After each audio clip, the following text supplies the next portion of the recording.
everyone, it's Karen, and on this episode, I'm going to be giving you ideas for dealing with waking up late. So, what do you do when you've overslept? You start panicking, you're like, oh my gosh.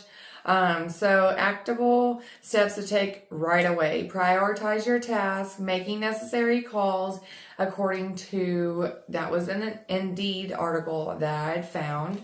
And then managing your emotional impact, addressing guilt, stress, and frustration, quick fixes for feeling more alert, hydration, drink your water. I don't understand why people don't love water. That's all I grew up on was water. No, I'm not saying what kind of brand because then you all gonna go drink it. But I drink water all the time. It makes my skin look nice, when I'm not having little breakouts from being a female last week, and I'm getting the end of it. But mind you, water, people, water, drink your water. And then brief bursts of activities like light stretches or a cold splash of water on your face. I do both of those, so it's really good. Tips for navigating missed comments. So like communicating with your colleague or supervisors, and apologize sincerely. And then your second way is preventing future oversleeping, creating a healthy sleeping routine. Understanding the role of sleep hygiene, factors like constant bedtime and wake up times, and a dark, quiet, cool sleeping environment. What's really weird, so I have a heating blanket and then I have the air on. So yeah, I have to have the environment cool, but I have to be warm. And then setting yourself up for success the night before. Relaxing evening routine, managing screen time, and mindful eating habits before bed. So I swear I'm an old person. Yes, I'm 29, but I'm such an old person.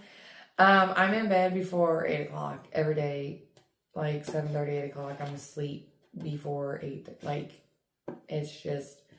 It's healthy. I get a full 8 hours of sleep, and then I wake up around 4 or 5 o'clock in the morning and able to do my podcast, get ready for, I already have my clothes picked out, so that's helpful. So that's another tip. Pick your clothes out for me, I work Monday through Friday. So for me, it's easier to pick my clothes out on Sunday for the whole week. So if you work different hours, like Sunday to Friday, Thursday, or whatever, then Saturday needs to be your Sunday. Like pick out your clothes day. And then the power of sunlight. Harshness, natural light exposure in the morning to regulate your your rhythm and your boost energy levels. And then strategic exercising and diet. How regularly your physical activities and mindful food choices can promote better sleeping patterns. 3, beyond the alarm, deeper dives into sleep health. Exploring chronic types. Understanding you're a morning lark, a night owl, or somewhere in between, and tailoring your schedule accordingly. The science of sleeping. Discuss why some people struggle more with transitioning from sleep to wakefulness. So for that, I don't know. I need to actually redo my schedule again, but I don't know, because I'm gonna start having to work out in the mornings all the time consistently. I'm needing to stop, go with that. But being able to, what I'm trying to say is the earlier you get up, the more you can get done. I never understood, that older people is always, getting up at 4, then it's a nap by, 10 o'clock or 11. No wonder I'm always so ready to sleep. But yeah, just making sure that I'm discussing why some people struggle. So like the struggle for transitioning from sleep to wakefulness is because like if you don't keep a normal, you have to like you literally have to stay on this schedule. I'm on this schedule 7 days a week. I'm up at 4 or 5 every day doing stuff. Bedtime, like so I start winding down 5 o'clock and then I go to bed by 7:30, 8 o'clock. Like you have to have a routine to be able to function. Do I function well? Sometimes. But I function a lot better than I used to when I was going to bed at random 10, 11 o'clock at night, whatever. So, and then addressing underlying issues. When to consider talking to a doctor or sleep specialist about your chronic oversleeping. I wish I had that issue again. I miss oversleeping. But oversleeping can actually be bad for you because it can mean mental health issues that you really need to take care of. But I just loved sleeping when I was younger. It was nice. I could get it. For personal stories and experiences. So I'm trying to find some interview individuals who struggle with oversleeping, sharing their journey, strategies, and learn lessons. Again, for me, I'm going to kind of like introduce whatever myself. And then discuss about my sleeping. So, I'm going to discuss, like I said, I've been kind of giving you a little bit of rundown already of my time schedule. It's honestly because I don't have a life. I'm single. I have no plans to get married or have kids or anything like that. I love being by myself. It's fine. But like, that's why I go to bed so early, because I don't have a life at all. Like, I make it where I work, and then I have my weekends for myself. Other than that, I don't do much. But that's my strategy, is just, and then I drink sleepy time tea as well, that you can get from Walmart with a cute little bear on it. And its little gown and hat. Drink his little tea in its living room. I've drank that since I was in high school. So, but I drank it on and off in high school because it didn't really seem to work for me. But now I get the extra strength. Yeah, it still kind of works for me. And then also I was thinking about discussing with some sleep experts or coaches to provide professional insight and practical guidance as well. So if you know anybody, want to join me, let's talk so that I can have real world experience for everybody to see. And then lastly, engaging in interactive segments. So this is where I would take your questions and stuff, but you can put them down there about like wake up late, sleeping challenges, what's your secret to waking up on time, which I've already said that. My body just knows. It just knows when stuff's ready.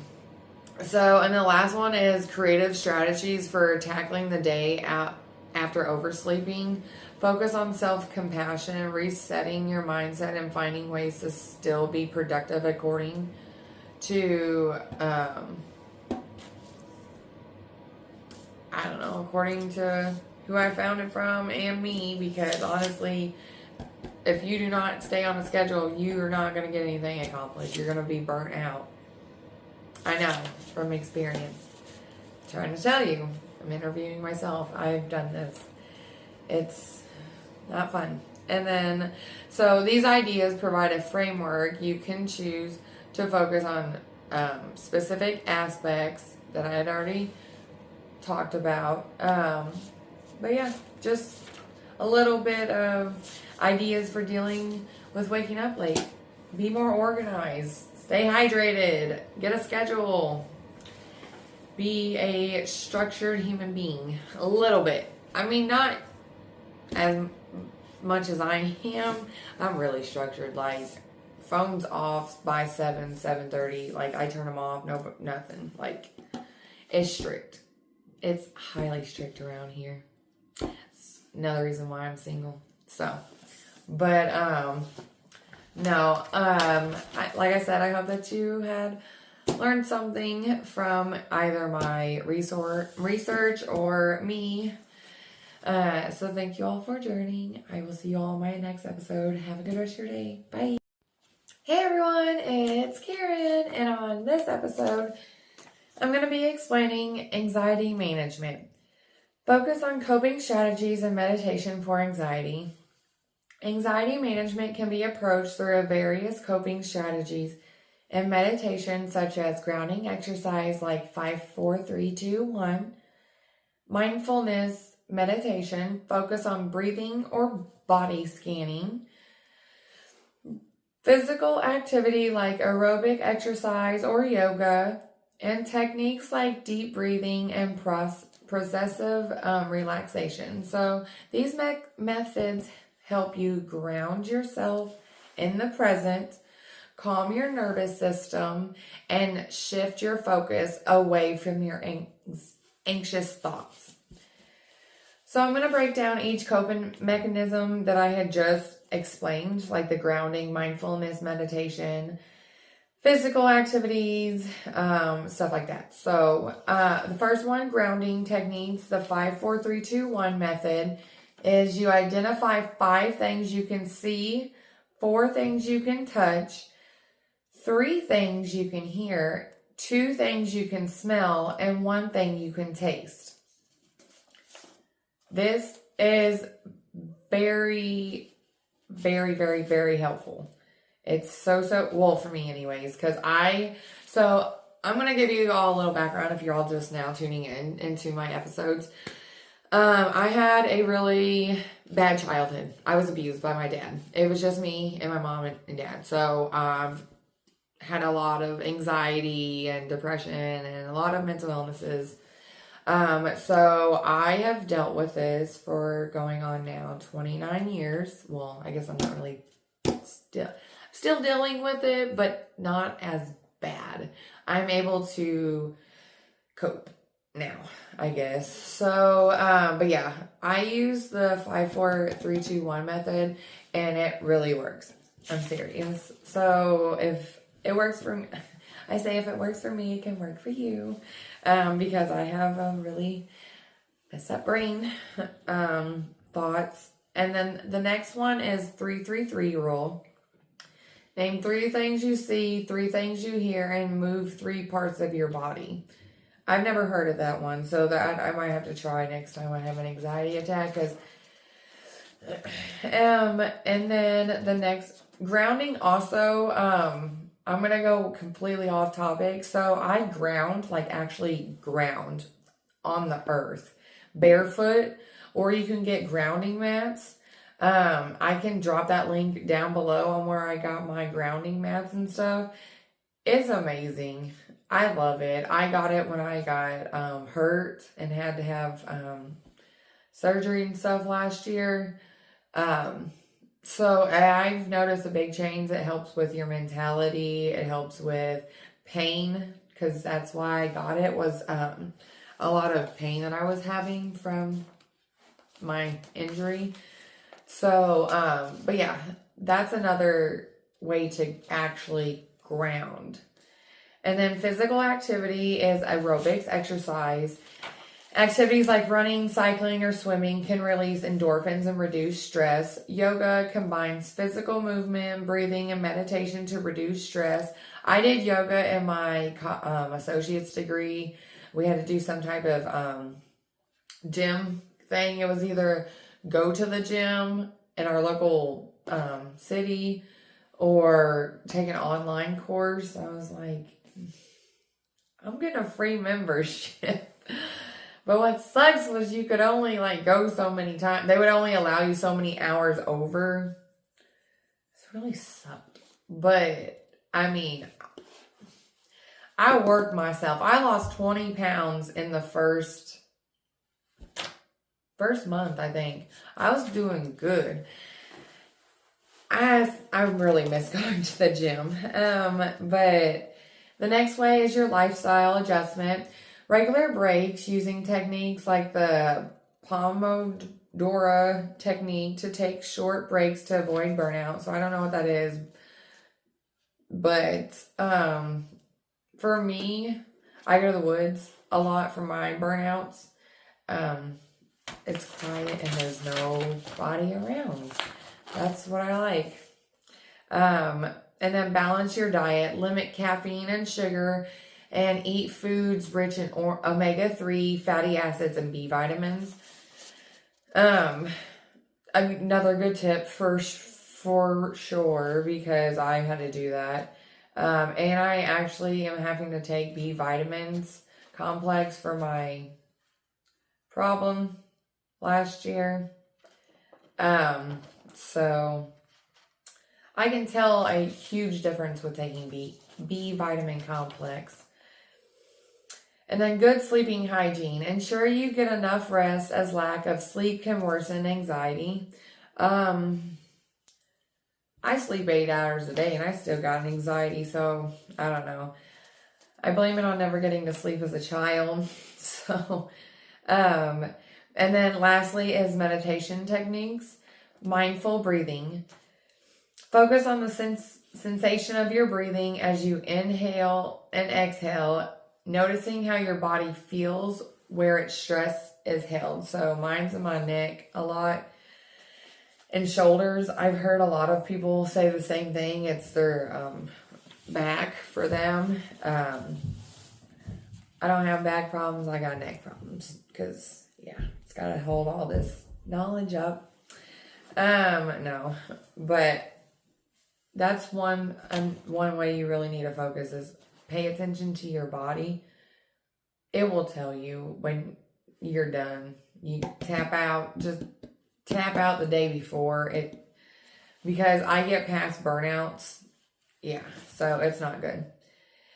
And then process relaxation, consistently tense and then relax different muscle groups in your body to achieve a state of physical calm. And then loving, kindly meditations. Cultivate findings of compassion and love towards yourself and others. I don't know any help for that, so you do let me know. Help, because I don't. And then, well, for myself anyways, I can do other people, but I can't love myself that well. And then lastly is visualization. Create a calming mental image of a peaceful place to help you relax. So for me, that doesn't work because I get annoyed if I can't go. But it may work for other people. Again, I just pop that in there real quick. I didn't base everything off of my whole entire life. I just based off of what research I had found. And then I pop in a little bit of my life when I read something. So, but yeah, that's just a little bit on how to manage your anxiety. So thank you for joining, and I hope that you learned something. Hope you have a good rest of your day. Bye.